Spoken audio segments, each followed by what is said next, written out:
Steelers regalia. Wait, hold. I'll talk to you about that later.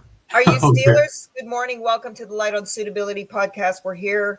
It's football season. So naturally, we talk a little football now and then, especially if Joe's involved. I'm Elizabeth Comeau, your host. Joe Haytas. Are you a Pittsburgh fan? You're a Pittsburgh fan? Joe? No, I'm not. Oh, okay.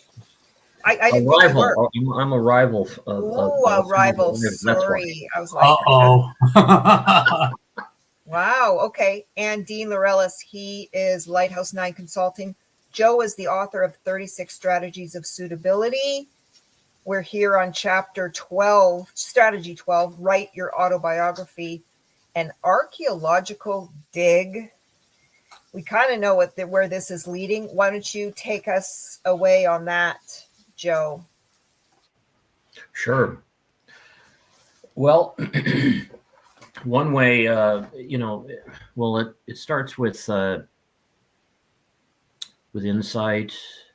It starts with a deep understanding of why you did what you did. And in order to get to that point of understanding why you did what you did, you have to explore the past. And writing is one way of doing that. So the problem, I believe, one of the problems is getting started. So where do you start to discover your life with writing? Well, get to a point where there was some significant event. Was it that started you down that path? And that can be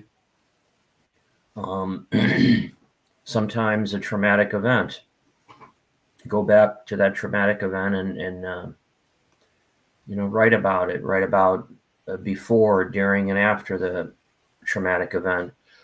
Write about the people who were there, bad or good, who influenced you. People who caused the traumatic event. People that may have helped you through that time. Who were your role models? Who were your friends? Who were your enemies? So starting with a traumatic event is one way. Also, what was your environment like? What were the things that you followed? The things that you that influenced you? Things that persuaded you to go in different directions, to acquire the mindset that you had. And this is a basis not only for insight, but for discovering, the way, the person that you became. Insight is just, it's a term, of course, that's important for the hearing, but more important than that is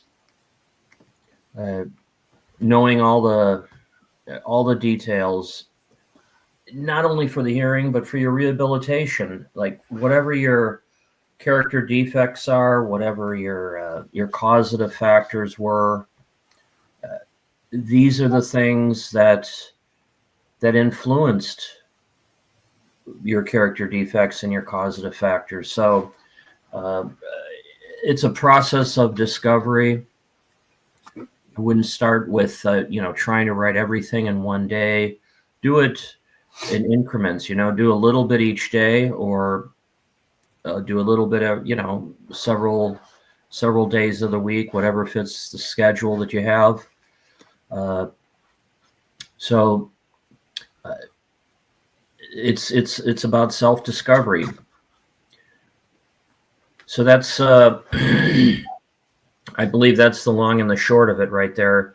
But I'm sure that you, Elizabeth, and of course Dean, will you'll have your thoughts. So take it away, Elizabeth or Dean. Thanks, Joe. Yeah, exactly. I see a lot of my clients doing these autobiographies. They come to my first meetings with them, and if they're, reading your book, a lot of them do. following the program that it's kind of a program really what you put together in that book. And it just reminds me again, it runs back to the steps again, because you've really got to it's a step one. So you ask the panel, how did you work step one? I did an autobiography. How does that relate to step one? Well, it's rigorous honesty. The step 4, rigorous honesty about what? My moral inventory. What's a moral inventory? Moral inventory is taking stock of what's on my shelf, good, bad, or expired, and, writing it down is in effect, a somewhat of telling someone else about it. Obviously, the word confession is used, but it's not necessarily, and you really need that deep dive. Otherwise, you can't figure out who's on your step 8, what to do with step 9, and so on. It's really important. It's really powerful. And again, it just shows the overlap between this and the steps, which is what I'm sort of on about with my clients, because this sort of shallow work of the steps is not helping my clients at their parole hearings, just memorizing what the steps say and not really understanding the deeper meaning of it all, and how every question pretty much relates to one of those steps, if not multiple steps. And yeah, and you can't really kind of even get to the deeper stuff, the triggers, the character defects, the whys, the connecting the dots, until you sort of lay out the story. And the unabridged version, it doesn't have to be the watered down or some revised version or some strained version. Like you said, work on it again, go back to it, add to it, stuff like that. What do you think about autobiographies, Dean? I think that they're good. It's a good way. A lot of times it's like you can think about things, but when you put it on paper, it gives you a different perspective. You can actually see what you're writing, kind of see your thoughts. I think it's really helpful. I don't necessarily agree with like some guys, they do timelines, their lives. And I don't necessarily agree with putting these into the board packet, but rather using them as a tool to better understand yourself so that you can speak on it once you go to the hearing. I've done some things with the board, the commissioners, some training programs and stuff. And there's been a number of them that said that, one thing that we don't like is having to read all these huge files, when a lot of the stuff that they're submitting to the files, we're going to talk about anyway. So I can understand that. And a lot of that's like a lot of attorneys ask guys to do insight papers and, a number of different things. But with the insight papers, a person's insight changes and it grows and develops over time. And if you write something and submit it, well, now it's written and submitted, so you can't change it. So if your insight grows and changes, then what? Does it open a whole nother can of worms? Because when you go to your hearing, you're saying something different than what you submitted, 6 months ago, a year ago. So I think a lot of times it's best just to use these as tools to get to know yourself. But I like what Joe was going to. Our pathways in North Star programs, we start off with childhood traumatic events. We go into those because those are usually the events that leave a mark, that develop certain beliefs, behaviors, and feelings.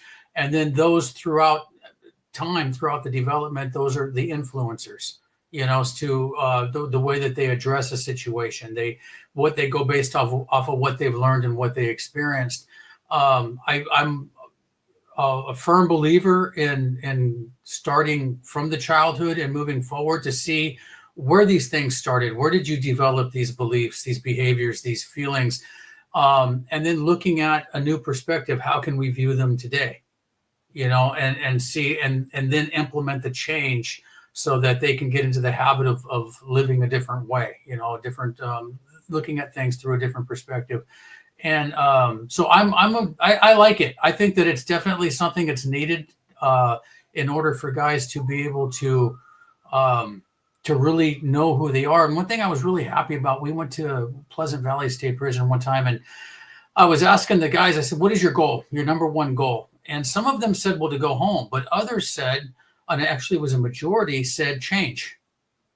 Because they understand that with change comes going home. And so if they want to change, they've got to learn about themselves. where did these behaviors and things begin? What influenced them? What created them? What developed them? And then address those. So I think that the autobiography is really good. And Elizabeth, you mentioned about, going to the board and being able just to spit out memorized steps and stuff like that, but not really knowing how to work them. That's something that they have to do, is to internalize these things and learn how to apply the steps, how to apply what they've learned about themselves, how to apply these new coping skills, the new way of living, and when they can do that and they go in the boardroom, it makes it so much easier because all they're doing is speaking on their lifestyle. I'm not trying to regurgitate something and memorize it and then I can't explain it. I can only share what I memorized. But if you're living it, then you're sharing the way that you're living. If I was to be asked by a commissioner, well, what do you do when this happens? What do you do?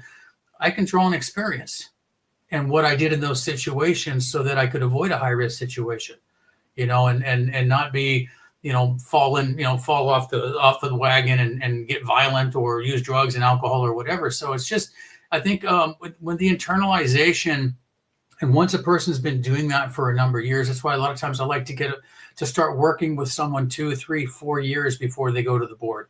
Because then they start to learn from us and the things that we teach, they incorporate it into their lifestyle, and then it becomes second nature. By the time they go to the board, they're just speaking on the way they're living, and it makes it that much easier. So yeah, I think those are really good ideas. I'm curious as to both of your thoughts on submitting stuff like this into the board packets, timelines and autobiographies. I'm not for it. I agree with you. I think the autobiography is necessary. A timeline is necessary to do the other stuff. Really, all I want my clients to submit is the parole plan, their written parole plan, which should let anybody who looks at that plan say, oh, I know where to find John Smith, tomorrow, Wednesday, Saturday, 11 p.m., 11 a.m., 9. If I look at your parole plan, I know where you are. I know where you are. I hand it off to my parole agent. My relapse prevention plan. You can't make a relapse prevention plan unless you have an autobiography, because your autobiography explains where your triggers came from, what they are mostly. You don't know what your triggers are unless you really understand your childhood and where they all began. They began somewhere. I had this doctor and, a great life, law-abiding citizen, long time. All of a sudden, at 70 years old, he's committing a life crime. And to have that man go back and say somehow it related to a childhood that he said was wonderful, it took a little bit of, it took a long time, actually, to get him to open up to that. But that's why it's so important. It's like, well, what was dad like? Well, a great dad. Okay, great. Which way, and then you slowly figure out the story, autobiography, and submitting all that stuff. No, the relapse prevention plans. Yes. Separately, and letters of apology. All of the other stuff, I don't advise unless someone has specifically said, I want you to write an insight statement and submit it with your petition to advance, or I want to see a full timeline, because I've had clients do timelines where the light bulbs went on all at once, looking at the timeline and the resulting belief, and I've had it be powerful for them to show that. And sometimes and the way they've done it, because they're so creative or they're so insightful about it, it depends. Sometimes it's just been phenomenal. And I'm like, we need to submit this. This is on the weekend before you're hearing this. These commissioners are going to get the idea that this is somebody who's figuring it out, connecting the dots. It's really a powerful connecting the dots tool. So those are the three things. Remorse. So I separately call remorse, because remorse is related to amends. Mm-hmm. I don't put it, I teach it different. I know there's two different schools of thoughts. Letters of apology should talk to the victim and tell them all the wonderful things you've done. And actually, it was my secretary said, this is the most offensive letter that I would ever read if I was a victim. And, we're all sort of victims here and there. And I said, well, tell me about that.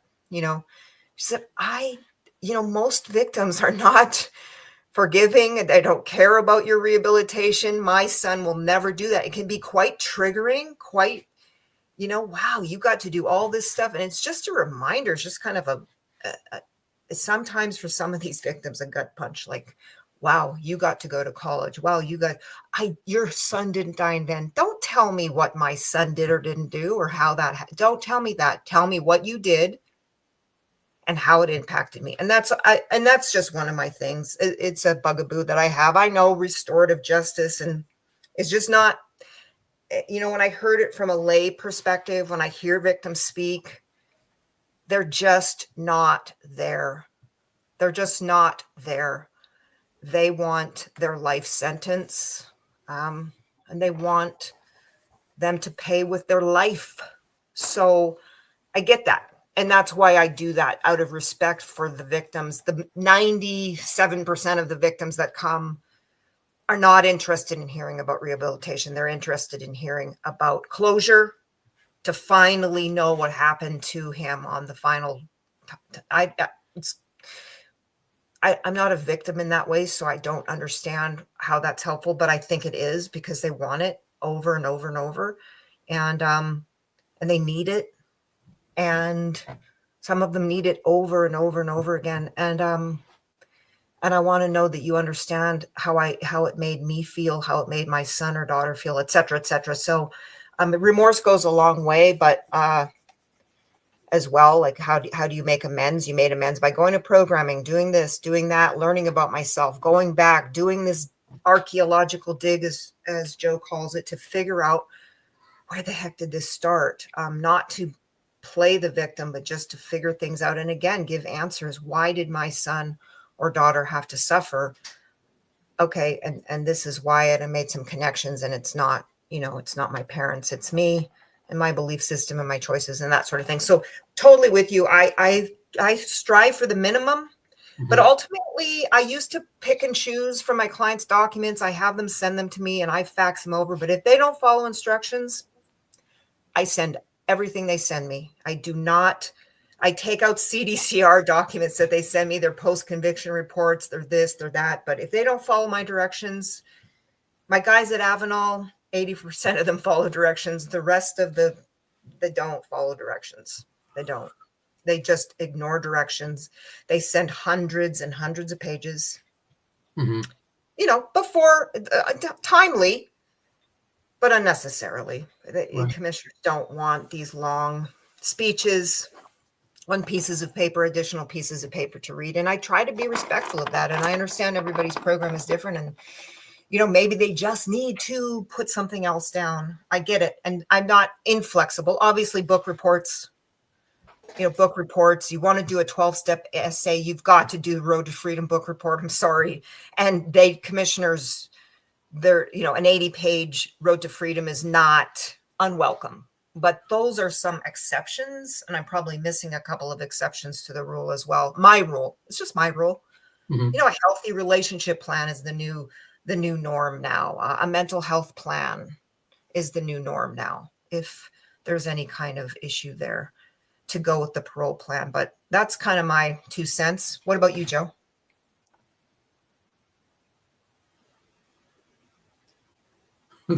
Joe got shy. Oh, Joe. We went to put on his, I don't know who the rival of the Steelers are, Denver? I don't know. No, it's right about Baltimore, Cincinnati, or Cleveland. Oh, the Cleveland. But the biggest one I think is Baltimore, and then Cincinnati is, a close second. Yeah. Okay. Wait. Time out here. So we're talking about submission of documents, and okay, I think you guys raise many excellent points. However, and I do agree, you can't just like throw the kitchen sink at the commissioners with your submissions, like a 50-page insight statement. No. And that always reminds me of something I heard actually back in high school. regarding writing. If you can't dazzle them with brilliance, baffle them with bullshit. And that's what a 50-page insight statement would do. Mhm. But I think that okay.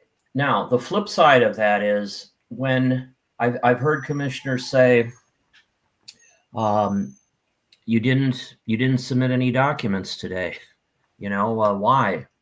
So I think there's a fine line there. You have to, I believe you should, you don't have to do anything, but you should submit an insight statement, a letter of remorse, a victim impact statement, of course, parole plans. However, and this is a big however, you need to keep them brief, just like it says in the manual, the BPH manual they have now, like that 130-page document. Keep them brief. Like when you do an insight statement, just keep it to 2 or 3 pages at the most, and put the highlights in there of your insight. You can do it in 3 pages, and then actually let the commissioners just leave them wanting more, and then they're going to ask you those questions of the wanting more, and that will make for a good hearing if you're able to give them the additional information that they want. In other words, kind of whet the appetite, if you will, of insight, victim impact. So put those things in your statement, and show them as much as you can what who you are, how you think, and that will be kind of the springboard, if you will, for them asking more about those areas. And that's not always easy. It'd probably take a couple drafts, because again, here I'm going to use another writing cliche, is that I would have written you a shorter letter, but I didn't have the time. So in other words, you have to make it all like a summary, succinct. Put the points in there that you want them to know, but put them in there so that they're going to ask more questions about it, and I think that will set you up for a better hearing. So that's my take on submitting documents as it relates to who you are. Right. I'm back years ago. I don't know if they still do it. Maybe you guys know, but the board packets I could not submit a board packet that exceeded 20 pages. I was limited. And But that was only on the day of the hearing. That was always only on the day of the hearing. okay. Yeah, Didn't know that. And that was Okay. a lot of confusion. And what happened, because I would say, hey, you guys send it to me. We'll put whatever you want, but don't bring more than 20 pages on the day of your hearing. The commissioners will go. Yeah. bonkers. And I always told them, I said, look, do an Olson review. Don't just look what's in your file, but see what's missing. And if it's something missing, then include that into your packet, because the board needs to see it. But we were, transitional acceptance letters, remorse letters, parole plans, relapse prevention plans, support letters, and then a miscellaneous section for anything that was missing. And those were the vitals back, when I went to what we needed to have in there. I had, Joe, you were talking about, these 50-page insight statements and stuff. Yeah. So we have one of our assignments that we have is an insight assignment where we ask them to take 2 pages and write their story and show the insight. We want to see where they're at with their insight. And usually what we get is a 20-page return with their life story, not showing any insight, why things, how things develop or anything, just telling us their story. So we have them redo the assignment, cut it down to 2 pages, just like the instructions said. Now you get to the meat of it. And so we'll work with them till they could get, and they usually tell us, now I see the difference. Because before I was just talking about all kinds. I mean, we start off with your childhood and we end up with, a moonwalk. You know what I mean? It's just like, how did we get there? So I just stay focused on what we're talking about. And there's a lot of times when, even when working with the guys, you ask them a question. I've had this happen a number of times, and they'll take you on one. And their writing's the same way. They take you on one. And so it's like, okay, what question did I ask you? And then they're like, I don't remember. Well, then what question are you answering? What are you writing about?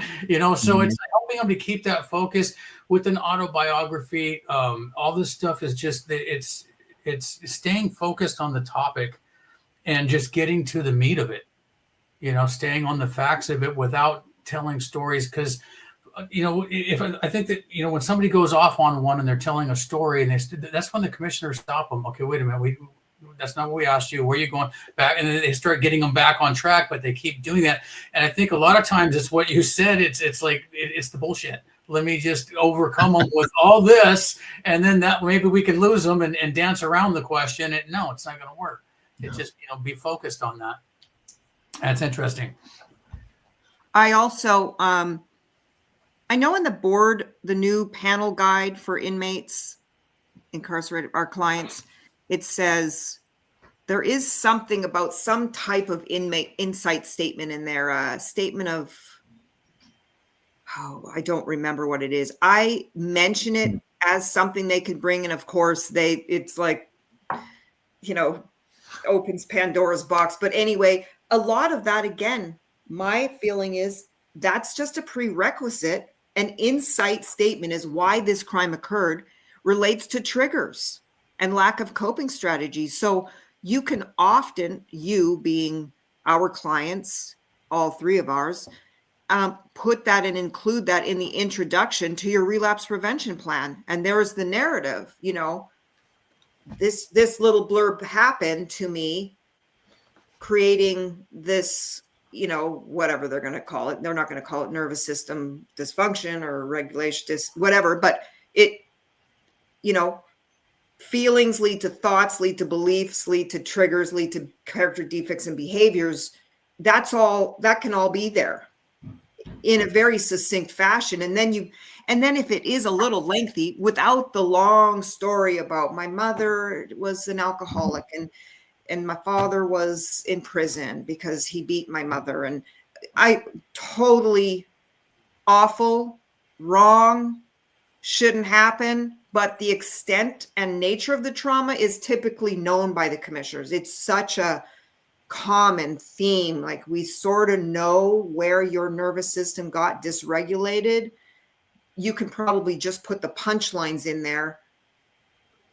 Make sure you understand how it is that we're going to be talking about these triggers, coping strategies, support network.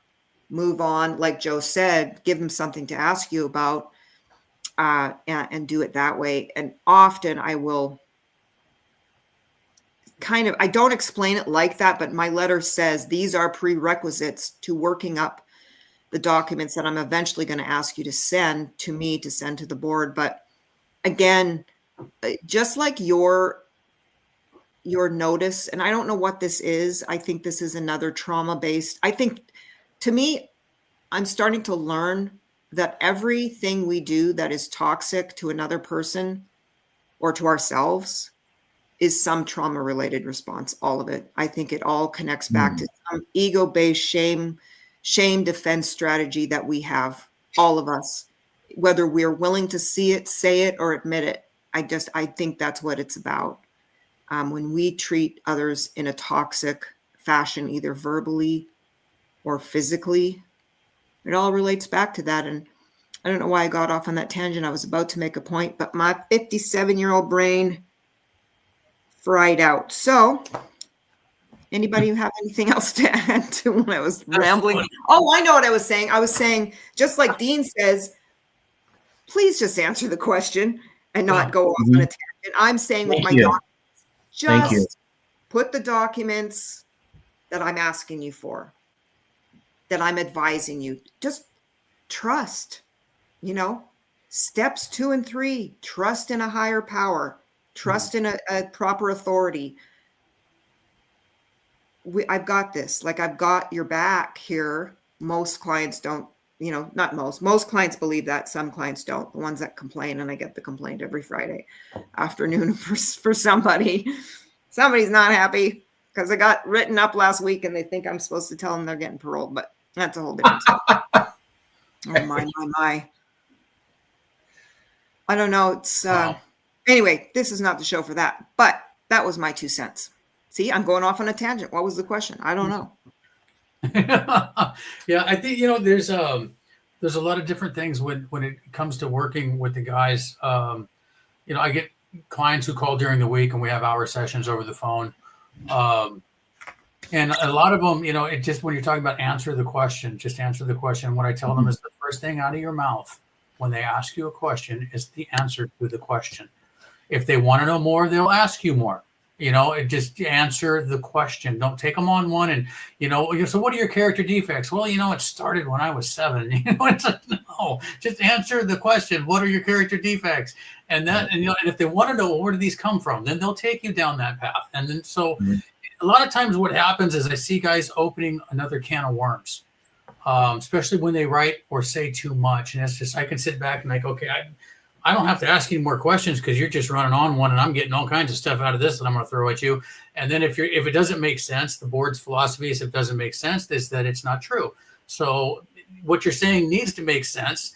And then you're giving me other avenues to walk down, which isn't necessary.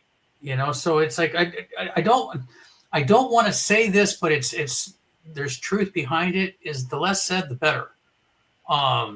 Sometimes I want to be forthcoming. I want to be vulnerable and transparent and all these things with the board, and learned how to do that without, selling the farm, because otherwise you're going to take them on one and you're going to, I think, piss them off. I've read a lot of transcripts where they get frustrated because it's just, you're not answering the question. And when it happens over and over again, it's like, okay, we already see where this is going, Mm-hmm.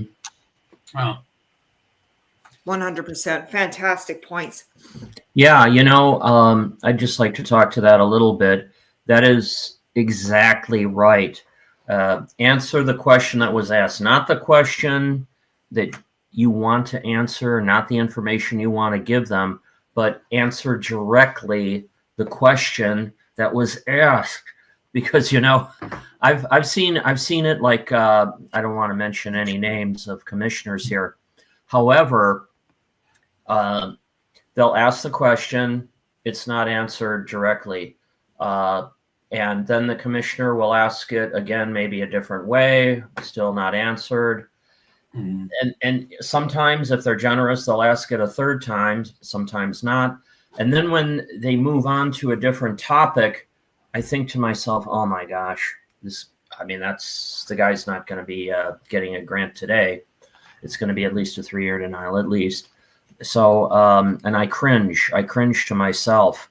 So answer the darn question directly as possible, as directly as you know how. And it'll make for a better hearing. And it shows that, you've done the work, and you can answer that. And if I just might say one more thing, is that, what this says to me, what I'm hearing everybody saying is, we're all connected by our pain, Hey, there you go. All right. And that's why Elizabeth has a dog, of course. But why I have a dog. So, and maybe you do too, Dean. I don't know. Yeah, I do. There you go. All right. But we're all connected by our pain, and we just got to help each other along on this lifelong journey, whether we're like us, we're trying to help the prison community, or those in the prison community where we're trying to help change for the good, period. And that's my story, and I'm sticking to it. Yeah. Getting on the dogs. That's why the dog program in there is so powerful too, because it really helps those guys and gals, I don't know, connect to something higher. I think dogs are a source of a higher power for them. I really do. Yeah. I think a big part of it is that it gives them something to care for, care about, to be responsible for, and it's Yeah. non-judgmental. It's unconditional love they get from the animals. And Mhm. when you're locked up, you don't get that, you know. So it's like to have that with those animals really brings a lot, you know. And I know that CCWF at one point was bringing horses onto the yards, and you know, they could mingle with the horses for a day. But there's a number of things, but I think that that's a big part of it. And you know, and a lot of you know, the women, you know, I would hear stories about when they would get the puppies, the day the puppies would come in, and how excited they would be, and there'd be 6 or 7 new puppies that would come and play with them and lick them all over and hug them, and it just, you know, it gave them, it's something that allows to feel human again. You know, Yeah. because for a lot of times in prison, no matter what you accomplish, no matter how great it is, at the end of the day, you're still wearing blue, you're still an inmate, and that's the way you're treated. So it's like to have that, it's really, I think it's needed, because it helps bring people back around to feeling human again, you know, and caring about something and loving something, and then getting that back from the animal, you know. So I think that's a good thing. Yeah. Yeah, it's a fantastic thing. It's a fantastic, everyone I talk to, absolutely everyone. And if they lose it or they have to transfer out of it because they need this necessary thing, it's always really hard. And obviously parting with the dogs, but the nice thing is there's always another one coming. So that helps. That helps. And I know that very much. So that little dog was, that was just a little pup that I showed you guys months ago. And he's a big dog now. And he's so funny. He's starting to, I don't know, he's 5 months old now, and he's just starting to, he's always had a pretty big personality in a way, like to get our attention. And he's the one that made sure that we picked him and all of that. But now he does this thing when I call him or he sees me and he comes running, he starts smiling. His mouth opens and he starts smiling. And I'm like, oh my, that is the most precious thing I've ever seen. And it helps a lot with grieving as well. So I love seeing you guys today. Thank you for showing up. And we'll see you next week. Strategy 13, Joe. Any idea off the top of your head? If not, no big deal. Oh, here he goes. What do you mean? The next chapter is writing a letter of remorse. Ah, interesting. Okay. I can't remember where you jumped in with us, Dean. I'm curious. You know, I don't remember, but I think it was closer to the end. More closer to the end. Yeah, okay. I think it was closer because there's 36. I think it was closer to the end, but I definitely think that the remorse one, that's going to be a good topic. A lot of guys don't know how to write remorse letters. And then there's, you know, I like the phrase that you used earlier, Elizabeth, different schools of thought on how to do this. And so I think that to get some clarity, to see, you know, because there's some things that you said today that gave me some ideas, and I thought, no, that's not bad. So that's going to be a really good topic. Yeah, I just tend to separate my direct amends from the living amends in general, and how do you make a living amends? You rehabilitate yourself, you stop, you know, blah, blah, blah. But we'll talk about that next week. But just separating that letter of apology, because the letter of apology, I say, showcases the relapse prevention plan and the letter of apology together, and your statements of remorse. I get that, but I let them do a statement of remorse, a living amends type of thing. What have you done to make it right? Separately. But the other two things together really showcase victim impact classes, denial management, taking responsibility, the triggers, the character defects, all of that. It's a showcase of your rehabilitation right there on 2 pieces of paper, well, or 3 or however long you've written it, but it's a way to showcase that. And then if they do understand it, which some do understand the separate remorse statement, showcasing the amends, and then you can make a remorse statement that allows you to really showcase all of your self-help, which I do have them do. But anyway, that's next week, Ms. Comeau. Answer the question. So have a wonderful Saturday. Enjoy your football and things like that. Okay. Okay. And when you go off camera, I just want to talk to Dean here. So just don't go away, Dean. Okay. Okay. Okay. Thanks, Mike. Okay.